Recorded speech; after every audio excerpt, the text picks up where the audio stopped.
जय भीम, जय भारत, जय संविधान।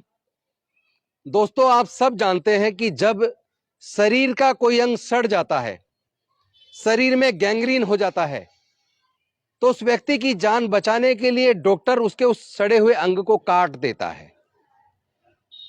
आप सब जानते हैं किसी को अगर कैंसर हो जाए और लगे कि कैंसर से उसकी जान जा सकती है, तो जितने हिस्से में कैंसर फैला होता है डॉक्टर उतने हिस्से को काट के बाहर निकाल देता है। उसी प्रकार इस देश को आप एक शरीर के तौर पर ले सकते हैं। देश को चलाने की बागडोर पूरे देश के लोगों ने भारतीय जनता पार्टी के हाथ में सौंप दी थी। लेकिन क्या ईमानदारी से देश चल रहा है? क्या यह सच नहीं है कि देश में इस केंद्र की सरकार ने लोकतंत्र को लगभग खत्म कर दिया है? देश का संविधान खतरे में है। सारी विपक्षी पार्टियों के खिलाफ जांच एजेंसियों का दुरुपयोग किया जा रहा है। जिन जिन विपक्ष के नेताओं के खिलाफ जांच एजेंसियों ने छापे डाले, कार्रवाई शुरू की, उनमें से जिस जिस नेता ने भारतीय जनता पार्टी को ज्वाइन किया, वो सारे नेता पाक साफ हो गए, उनके खिलाफ जांचें बंद हो गई, उनको क्लीन चिट मिल गई। और जो लोग उनके सामने झुके नहीं, जिन लोगों ने कहा कि हम देश के संविधान और लोकतंत्र को बचाने की इस लड़ाई को लड़ेंगे, वो लोग जेल में हैं। किसी विपक्षी पार्टी के बैंक अकाउंट को फ्रीज किया जा रहा है, तो किसी विपक्षी पार्टी के सांसद या विधायक को डरा धमकाकर भारतीय जनता पार्टी में शामिल कराया जा रहा है। यानी कि आज देश में लोकतंत्र खतरे में है और वो भारतीय जनता पार्टी की वजह से है।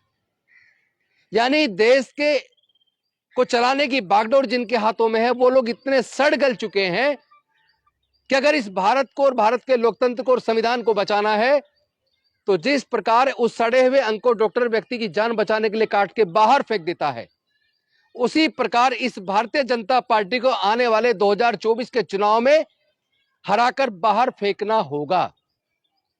साथ ही साथ 31 तारीख, आने वाली 31 तारीख यानी कल सुबह लगभग 10 बजे दिल्ली के रामलीला मैदान में इस तानाशाह सरकार को उखाड़ के फेंकने के लिए पूरे देश के इंडिया गठबंधन के सभी नेता शामिल होंगे, सभी कार्यकर्ता शामिल होंगे, देश के कोने कोने से लोग आएंगे।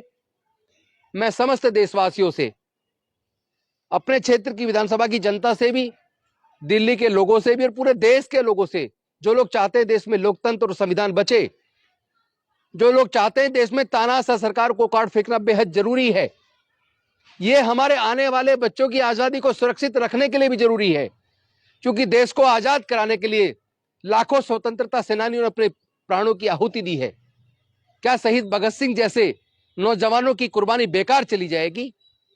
क्या डॉक्टर बाबा साहेब अंबेडकर जी जैसे संविधान निर्माताओं ने अपने पूरे जीवन संघर्ष करके अपने 4 बच्चों और पत्नी को खोया, तब कहीं जाकर देश के वंचित लोगों को इंसानियत का दर्जा मिला, उनको बराबर का मौका मिला?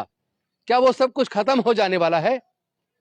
तो साथियों, देश के लोकतंत्र और संविधान को बचाने के लिए मैं आपसे आह्वान करता हूं, कल सुबह 10 बजे रामलीला मैदान दिल्ली आप लोग आइए। हम भी आ रहे हैं, मैं भी आ रहा हूं, मेरे साथी भी आ रहे हैं, आप भी आइए। बहुत बहुत धन्यवाद। नमो बुद्धाय। जय भीम, जय संविधान, जय भारत।